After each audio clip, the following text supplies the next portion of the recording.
So you've seen the potential old materials have and what they can be made into. And now you want to tear down a house and salvage the materials for yourself, huh?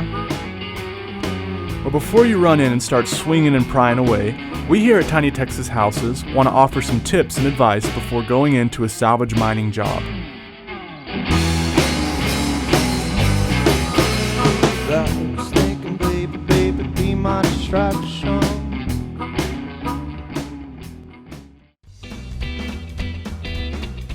As always, safety first. A lot of injuries can be prevented with some simple preparation and safety practices. It's important to note that the time period a house was built dictates how many issues and safety concerns you're going to have to deal with when deconstructing it. The hotel we tore down in El Campo, Texas was an exceptionally friendly job for many reasons. Because of its age, circa 1880s, we had little demolition trash to deal with. That means no asbestos, no furniture, junk lying around. There was no insulation in the walls. Most of the electrical wiring in the house was mounted outside of the walls, so it was easy to pull down. No bathroom, so there was very little plumbing. There was very little termite damage, and the house was just a simple design. There wasn't very many tricky things to pull apart. But keep in mind, not every teardown is this simple. Each house is different and will therefore require different safety concerns. But we're going to cover the basics in safety and salvage mining that applies across the board. Always wear your armor. You don't have to be that drastic, but wear safety goggles to protect your eyes, a dust mask to prevent breathing in harmful airborne particulates, gloves because you'll be touching God only knows what, and hard-soled shoes, preferably steel-toed, because there will always be exposed nails. These 4 things are your allies and help prevent many bad situations from happening. Furthermore, long-sleeve shirts and pants can help you from getting too dirty. A hard hat is always a good measure. Earplugs if there's a lot of banging and noise around you. And wearing a tool belt so you're not constantly having to bend over or search for your tools is always helpful. Which leads me to the list of must-have tools. We'll be releasing videos soon going in depth about what tools you need in the salvage mining business and how to properly use them. But here's a quick rundown. When tearing down a building, hand tools are what you're going to use most. You want to cause as little damage as possible to the materials, so pulling things apart by hand is your best bet.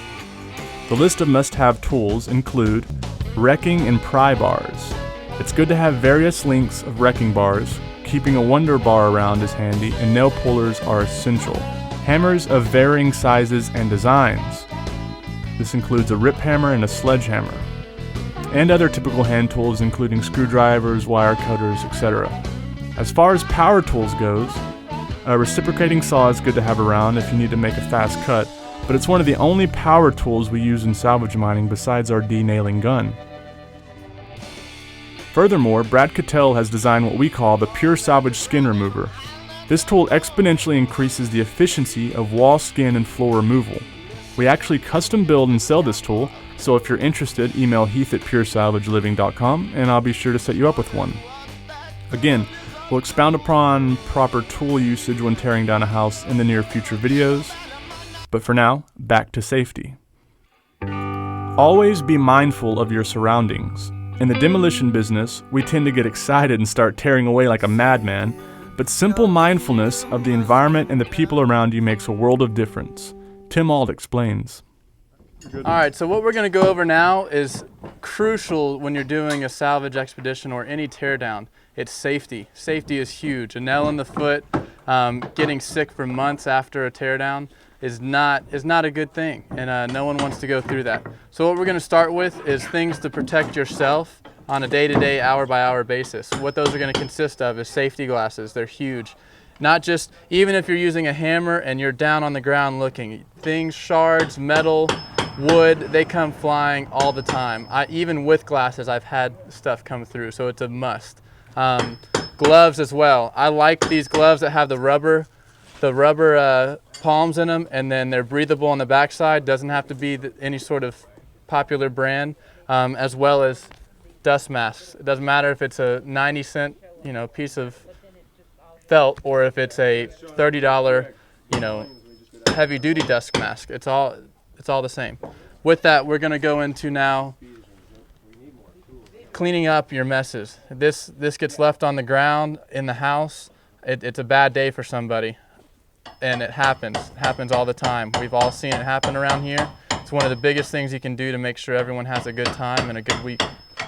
So now we've arrived in the upstairs of the El Campo teardown, and what you're seeing is a pretty sturdy structure still. It is, for the age of this structure, it's in great structural shape. But with that, anytime you have roofs leak or windows that are busted out, you're going to have some rot. You're going to have some structural damage. And we've got some prime examples coming right here. And what you can see is we've come across and tried to add some boarding for our footage here. And the reason for that is if we lift this up, you can see the discoloring of this as well as the, how weak it's become. And most likely this is just in the flooring. We've got 2x12 joists coming through this floor. So most likely the damage isn't into the structural timbers itself, but you don't want to take chances, and it still hurts dropping your feet through here on each side of a joist. It doesn't make for a fun day for anybody. A continuation on safety is also going to be overhead objects that might be loose, or they can cause head damage, any sort of thing. So what we're looking at here, this is not a good thing. If we're working here or we're pulling off wall boards, that kind of thing, it's hard to pick up some of these things in your peripheral vision. So it's as simple as taking these things off that we're hanging on by rusted nails, especially when we start getting outside and we're working on roof lines and we're going fast paced and there's a bunch of people on the ground. You've really got to take the time to make sure you're keeping your work area safe. Hard hats are probably a good recommendation as well. While we're not using many of them here, we do have some that we can provide, and that's, we see it all the time at our shop. You're working, you're looking down, and you hit your head on a rafter, especially when you're starting to do ceiling work. So, In salvage mining, you'll be using your muscles and building up sweat, so make sure you're taking care of your body and easing stress.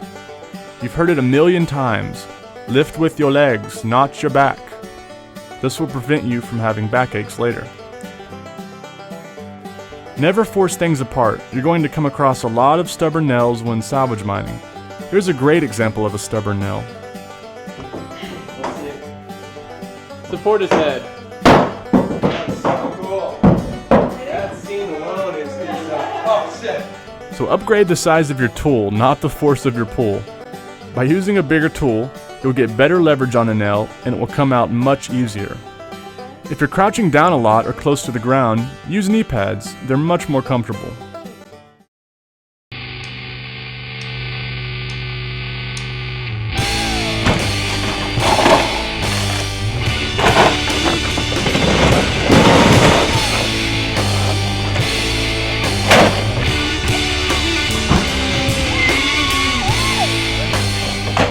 Tearing down a building may seem daunting at first, but if you follow these basic safety principles and divide the work up, it can be a fun experience and good workout.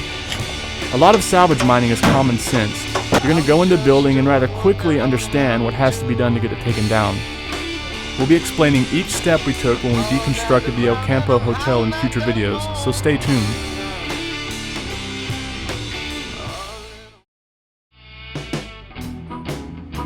Well guys, I hope you're a little more confident and educated now on basic salvage mining safety tips and practices.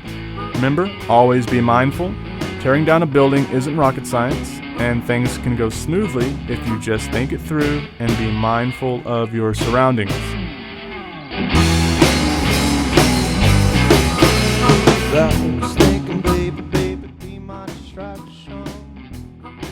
Coming soon on our next video, the nest within the nest. Our salvage mining team stumbles upon another world of life.